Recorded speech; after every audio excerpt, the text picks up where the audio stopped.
blurry nightmare, Truong saw a woman crying. Her tears wouldn't stop, and her trembling hands kept holding on to his warm enough to make his own heart tighten. In the thick darkness, a voice echoed clear close, almost right beside him. "Truong, don't leave me." He jolted awake, gasping for air, cold sweat soaking down his back. The room was dark, but the sharp pain in his chest felt real, as if something had just been ripped apart. He couldn't remember her face, couldn't understand why that voice felt so painfully familiar.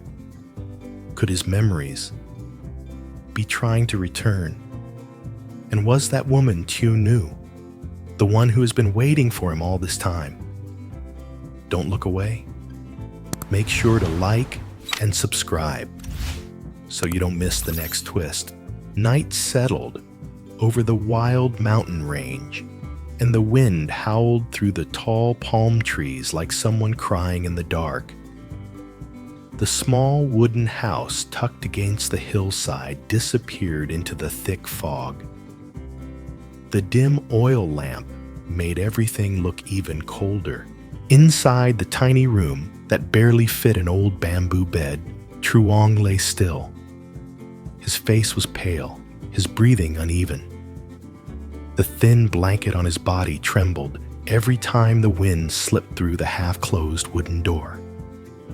On the small table beside him, the oil lamp flickered like it was about to die out.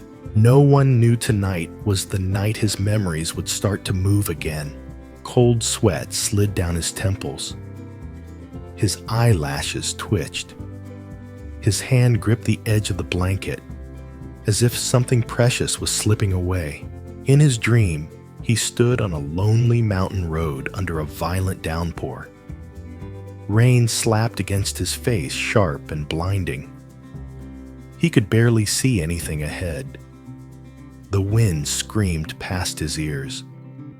The muddy ground shifted under his feet like it was ready to drag him into a cliff. Someone screamed his name. The voice was torn apart by the storm, sounding warped and far away. He turned to look, but all he saw was a woman running toward him. Her hair was soaked, her clothes drenched, her face blurred by the rain. Before he could reach out to her, a gunshot exploded. A sharp pain ripped through his head. His vision spun. Rain, mud, the smell of blood. A woman crying. She dropped to her knees beside him. He couldn't see her face, but her tears mixed with the rain as they fell onto his chest. She shook him, calling his name with a trembling voice. "Truong, please, don't leave me." Her hand squeezed his tightly. That warmth, that voice, that desperation, it all stabbed straight into his heart. He tried to reach up and touch her cheek, but right before their hands met, a dark figure appeared behind her. The man raised a gun. The second gunshot rang out, and everything went black. Truong jolted upright. "Wait, don't..." He gasped hard, sitting up like someone had dragged him out of a bottomless pit. Sweat soaked his entire body. The lamp's shaky light hit his face, revealing pure panic. He grabbed his head. A sharp, pounding pain slammed through his skull. His fingers trembled as they touched the scar near his temple. It throbbed too real, exactly like the bullet from the dream had hit him for real. Who was that? His voice was hoarse, barely audible. He closed his eyes. The air in the room felt so heavy he could hardly breathe. All he could clearly remember was a small hand gripping his with heartbreaking warmth. Someone once loved him deeply. Someone cried like their world collapsed because of him. Someone who mattered more than anything. A girl. Someone important. But her face. He couldn't see. Her name. He couldn't say. It was all covered in fog. No matter how hard he tried to look through it, Truong pushed himself up, trying to breathe deeply, but his heartbeat only sped up when the image of the woman kneeling beside him returned, her tears on his chest, her voice calling his name in pain. Who would cry for him like that? Who was she? Why did her voice hurt so much? Why did that warm hand feel so familiar? He clenched his fist. His chest tightened painfully, even without his memories. The feeling when she cried, that wasn't something you could mistake. That wasn't a stranger. Suddenly, a sharp stab of pain shot through his head. He stumbled, grabbing the wooden post to stay upright. In that split second, a faint whisper surfaced in his mind. Tieu, nu. His eyes flew open. His breathing hitched. The name drifted in, like a breeze. Soft, unclear, but real. Very real. His chest ached so hard he had to press a hand over his heart. That name, even if he didn't understand who it belonged to, hit him so deeply he felt like he couldn't breathe. Tieu. Who was she? He tried to repeat the name in his mind, but it blurred again, swallowed by something that felt intentionally erased.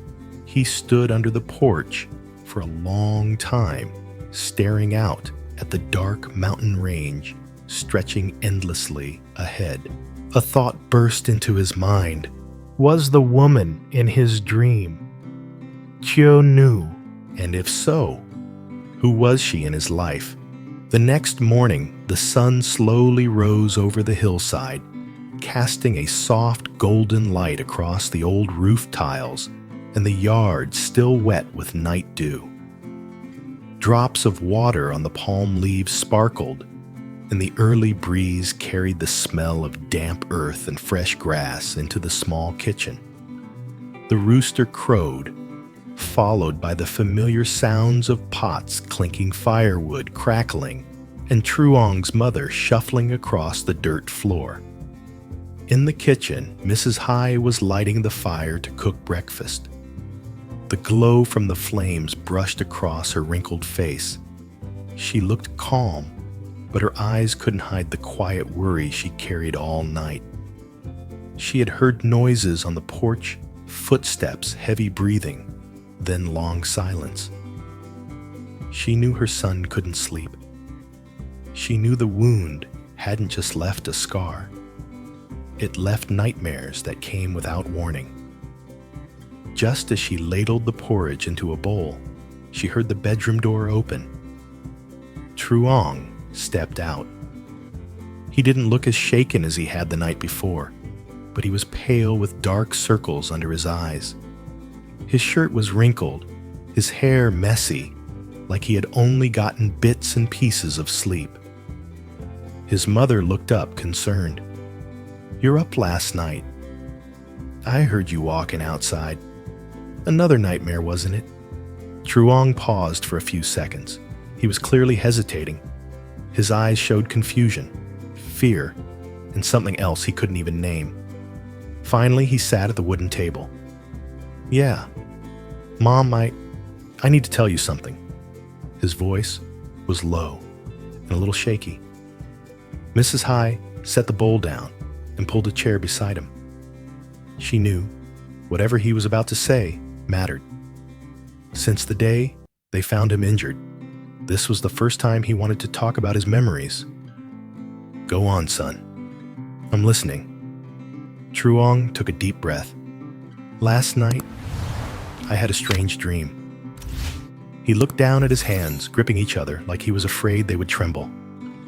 "Mom, I saw rain, heavy rain, a mountain road.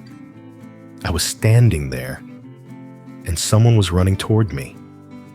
His eyes drifted toward the distance, trying to piece together the fragments. "I couldn't see her face, but I remember the crying. It hurt to hear. And then someone called my name." Mrs. Hai stiffened. They called you. Truong. He nodded. Yeah, it felt real. Close, like I knew her. He touched the scar on his temple, and then I got shot. I felt it, Mom. Right here. Like it just happened. I fell, and she ran to me. She knelt beside me. She held my hand. His voice broke a little. She cried, Mom. She cried for me. Mrs. Hai froze. Her heart tightened. Everything he said, every detail matched what Tieu had told her through tears just days ago. The night Truong disappeared, it had rained hard. She had chased after him, held him as he bled, screamed his name until she lost her voice and fainted beside him. But Truong remembered none of it. His mother's eyes grew wet. She wanted his memory to return, but each piece of it was painful. Truong continued. I tried to see her face, but the rain covered everything. Still, her hand was so warm. I felt like I really cared about her. He pressed a hand to his chest, struggling with the emotion rising inside him. When I woke up, my heart hurt Mom. Like I lost something important. And I can't remember what it was. She sat silently, her fingers tightening around her sleeve. Everything he described was exactly the story Tieu had sobbed to her, but she couldn't tell him that yet. The doctor had warned her, let his memory return naturally. Don't push. Truong took another breath. Mom, I also heard a name. Her heart skipped. A name. Whose name? Tieu knew a friend. Someone else. She held her breath. Truong frowned, trying to recall. It sounded like nu or something. I'm not sure, but it was close. Mrs. Hai's hand tightened on the chair. Her throat constricted. Truong looked lost. Mom, I know I'm forgetting something important. Every time I think about it, my chest hurts. I saw her crying. She called my name like I meant everything to her. He lowered his head. But I don't know anything. I can't remember. I feel like a stranger in my own life. She gently placed her hand over his. Her voice was warm and steady. Son, don't blame yourself. You forgot because the injury was too severe. But dreaming like that, that's a good sign. She looked toward the door, trying to hide the emotion welling up. I believe the woman in your dream is someone you cared about deeply. When the time is right, the memories will return. Truong stared at the steaming bowl of porridge. Mom, what if one day I remember everything? What if she's out there somewhere waiting for me? What if she's hurting because I haven't come back? He clenched his fist. I want to meet her. I want to say sorry for making her cry like that. His mother's heart twisted painfully. She remembered Tieu's words clearly. I don't need him to remember me right away. As long as he's safe, I'll wait. Mrs. Hai wiped her eyes, then stood straighter. When the time comes, you'll meet her again. Don't worry. Truong lifted his gaze, determination in his eyes. Mom, I want to try. I want to find my memories again, no matter how hard it is. I want to know the truth. She looked at him for a long, quiet moment. He had suffered enough. She placed a hand on his shoulder. All right, I'll be right here with you, one step at a time. As Truong lifted the bowl, he suddenly stopped mid-motion. His eyes drifted toward the small window where the breeze was blowing the old curtain. In that moment, his heart skipped. It felt like someone had just passed by. Like a face flashed behind his eyes, a faint shape, a light-colored dress, a simple tied hairstyle, sad eyes. He felt dizzy.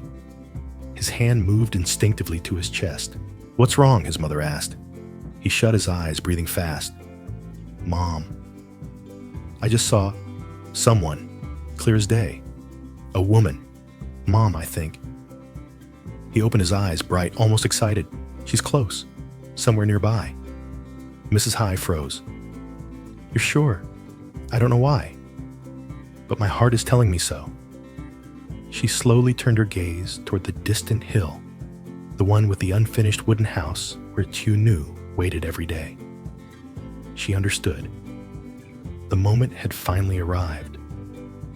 The moment Truong began to sense Tieu's presence, even without his full memory. And from that moment on, their story had officially entered a new chapter, and that alone gave her just enough strength to keep going. As the air grew cold, Dewey ran to her, hugging her legs. Mom, I'm hungry. She stroked his hair. Okay, let's go cook dinner. She stood up slowly, her steps heavy from the pregnancy. Sometimes her belly tightened sharply. She always calmed herself by whispering, "It's okay. Your dad is close." She lit the stove. The familiar smell of burning wood filled the house. Dewey sat beside her, playing with a stick, chatting about school. Tieu smiled now and then, but her eyes kept drifting toward the path down the hill. That was the path Truong used to run every morning. He once teased her as they walked hand in hand. "When our house is done, let's plant a bougainvillea bush here, so it smells good every morning." She had laughed and agreed. Now, the bush wasn't planted, the house wasn't done, and he wasn't home. When the rice finished cooking, Dewey suddenly shouted, "Mom, someone's on the road." Her heart froze. She rushed outside, but it wasn't Truong, just a neighbor passing by. She sighed, but her heart dropped anyway. Night fell. The unfinished wooden house faded into the darkness of the mountain. Tieu put Dewey to bed. He held one of Truong's old shirts, the one he refused to sleep without. "Mom, it smells like Dad?" "Yes, it does," she whispered. He fell asleep quickly. She stroked his hair, feeling that mix of love and heartbreak, because a 5-year-old shouldn't have to live without a father. She stepped outside. The moon hung coldly above. The wind shook the wooden walls. She hugged her belly, leaning against the porch post. If Truong still had his memory, he'd be holding Dewey right now, kissing his forehead, making him laugh. He'd wrap his arms around her from behind, touch her belly, and say, "Our baby is strong, just like you." But now, she stood alone. An unfinished house, a paused future. She bit her lip as tears fell. "Truong, I'm so tired, but I'm not giving up, because I know you're still there, somewhere inside you. You're still looking for me." A sudden gust slammed the loose wooden panels, sounding almost like someone knocking. She gasped and turned around. No one. Just the wind. But she smiled anyway, painful but hopeful. "It's okay. I'll visit you tomorrow." She knew it would hurt her. Every time she saw him and he didn't recognize her, something inside her broke. But she still wanted to try. For Dewey. For the baby. For love. For the family she believed would be whole again someday. That night she lay next to Dewey, wrapping her arm around him. She placed her hand on her belly. "Your dad will remember." "Right." The baby kicked lightly, almost like an answer. She closed her eyes as a tear slipped down. Outside the unfinished wooden house stood quietly in the dark. But it was still standing, just like her love that never faded. Waiting for him. Waiting for the day Truong came back. Not with a lost memory. Not with distant eyes, but as the man she loved, as the father of her children, as the one who belonged to this half-built home. And she truly believed One day very soon, this house would be complete.